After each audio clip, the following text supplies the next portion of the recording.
करना है, मिट्टी को लाना है, जल का छींटा देना, छींटा जरूर देना, घर में लेकर आए और जल का छींटा होना जरूरी। 2 दिन तक 3 दिन तक मिट्टी रखी हुई है और उसके बाद अगर आपने पानी का छींटा नहीं दिया है और आपने डायरेक्ट मिट्टी को गला दिया और उसके बाद बनाया तो उसका कोई प्रमाण नहीं। जल का छींटा अवश्य, फिर उसको रख दें। 15 दिन बाद बनाओ, 4 दिन बाद बनाओ, 3 दिन बाद बनाओ, 2 दिन बाद बनाओ। शिवलिंग जब बनाओ तब उस मिट्टी को, जो कलश आपने रसोई घर में रखा है चावल का दाना रखकर प्लेट के ऊपर, अर्थात उस कलश का जल उस मिट्टी में थोड़ा सा डालिए। क्यों डाला जाता है उसका भी भाव वर्णन किया है। अब भविष्य पुराण, स्कंद पुराण और अग्नि पुराण, इन तीनों से ले लिया गया। वर्णन किया गया जब उस कलश का जल हम डालते हैं तो उस कलश में पितरों का भाव आ जाता है, अन्नपूर्णा का भाव आ जाता है, घर में लक्ष्मी का भाव आ जाता है, संपदा का भाव आ जाता है।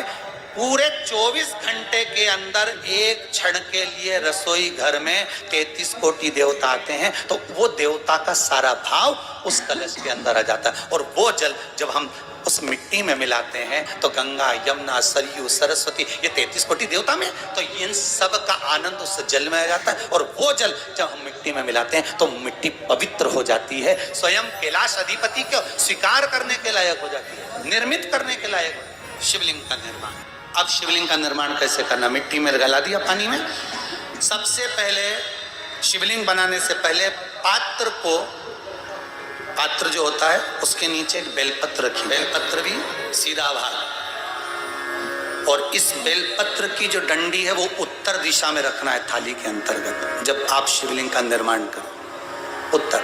इसके ऊपर जो गलाई हुई मिट्टी है वो डाल दीजिए और डालने के बाद सबसे पहले शिवलिंग का स्वरूप बनाना है। सबसे पहले नीचे की जलाधारी नहीं बनाना, क्या बनाना है? शिवलिंग का स्वरूप बनाना। बनाने के बाद उसी शिवलिंग के पास में और मिट्टी डाल लीजिए, फिर जलाधारी का निर्माण करें, फिर जलाधारी।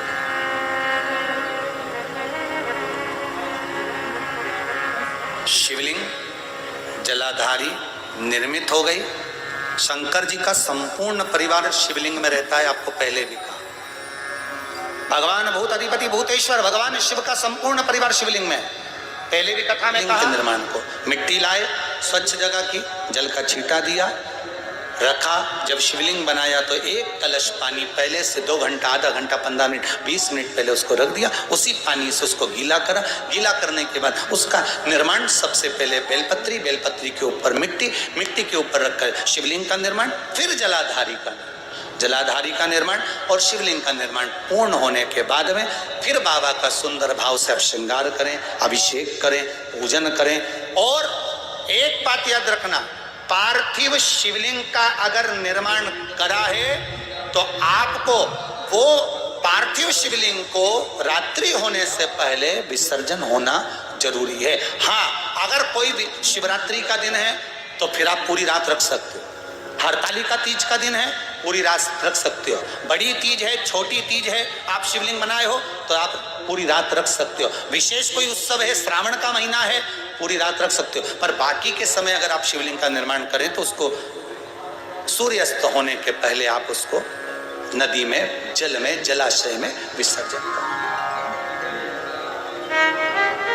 और ध्यान दीजिएगा, विसर्जन करते समय जब आप विसर्जन करें पानी में अपने पात्र को, शिवलिंग को जब छोड़ें, उस समय पर ध्यान दीजिएगा कि शिवलिंग की जो जल की धार है, जिसका उत्तर की ओर जो जल की धार होती है, विसर्जन करते समय वो जल की धार अर्थात वो उत्तर का भाग हमारी ओर होना चाहिए और थाली इस तरह से पकड़ें कि वो भाग हमको जब डालें तो वो भाग हमको दिखे, थोड़ा सा नजर आए पानी में डालते समय। और जब वो थोड़ा भाग दिखता रहे और जिसलिए आपने शिवलिंग बनाया, जिस कामना से आपने शिवलिंग बनाया है, वो कामना उस भाग को पानी में देखते देखते बोल दीजिए, वो कामना पूर्ण हो जाती है। इसको कहते हैं पार्थिव शिवलिंग का निर्माण करना और उसकी आराधना करना,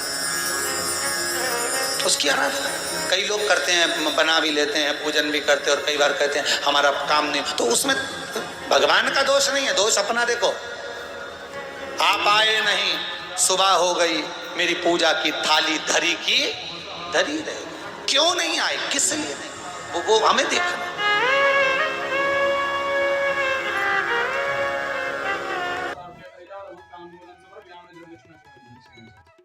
ओम नमः शिवाय। दोस्तों, पार्थिव शिवलिंग का जो हम निर्माण करते हैं तो ये हमारे जितने भी व्रत होते हैं, जितना भी हमने संकल्प किया होता है, चाहे वो प्रदोष का व्रत हो, चाहे वो मासिक शिवरात्रि का व्रत हो, और चाहे आप सोमवार का व्रत रहते हैं, जब आप पार्थिव शिवलिंग का निर्माण करके कोई संकल्प करते हैं और मनोकामना की पूर्ति करते हैं, तो जितने भी व्रत का फल आपको मिलता है वो आपकी एक मनोकामना की पूर्ति के लिए, वो सारे व्रत का फल उसी मनोकामना की पूर्ति में मिल जाता है।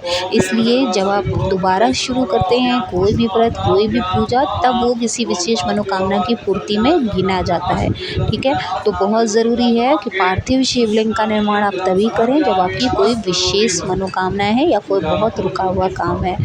पार्थिव शिवलिंग का निर्माण अपने आप में बहुत बड़े और भाग्यशाली बात होती है कि आप इतने अच्छे स्तर पर उन्हें जितना उनका श्रृंगार कर सकते हैं, वस्त्र चढ़ा सकते हैं, जितना ज़्यादा आप शिव का श्रृंगार करके उन्हें अच्छे से उनका विसर्जन करेंगे, उतनी ही जल्दी आपकी मनोकामना पूरी होगी। आई होप कि आपके लिए वीडियो बहुत यूज़फुल होगा। वीडियो अगर आपको अच्छी लगी हो तो प्लीज़ चैनल को सब्सक्राइब कीजिएगा, साथ ही वीडियो को लाइक और शेयर करना ना भूलें, ताकि हम आपके लिए हमेशा सही जानकारी के साथ सही वीडियो लेकर आपके सामने आ सकें। मिलेंगे नेक्स्ट वीडियो में, तब तक महादेव की कृपा आप सभी पर बनी रहे। ओम नमः शिवाय। जय माता दी।